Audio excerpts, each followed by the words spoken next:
सप्तसप्तिप्रिये देवी सप्तसप्तिप्रिये देवी सप्तलोकैकपूजिते सप्तलोकैकपूजिते सप्तजन्मार्जितं पापं सप्तजन्मार्जितं पापं हर सप्तमि सत्वरम् हर सप्तमि सत्वरम् यद्यत् कर्म कृतं पापं यत् कर्म कृतं पापं मया सप्तसु जन्मसु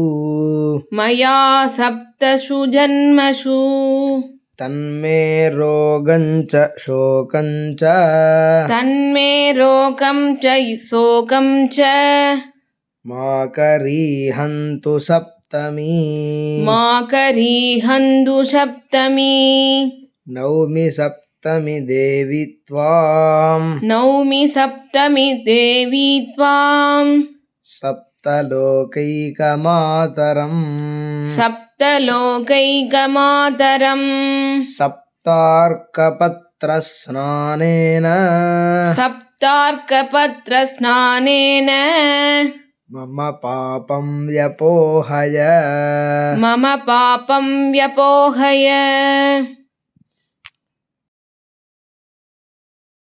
सप्तसप्तिवः प्रीत सप्तसप्तिवः प्रीत सप्तलोकप्रदीपन सप्तलोकप्रदीपन सप्तमी सहितो देवा सप्तमी सहितो देवा गृहाणार्घ्यं दिवाकरा गृहाणार्घ्यं दिवाकरा दिवाकराय नमः दिवाकराय नमः इदमर्घ्यम् इदमर्घ्यम् इदमर्घ्यम् इदमर्घ्यम् इदमर्घ्यम् इदमर्घ्यम्.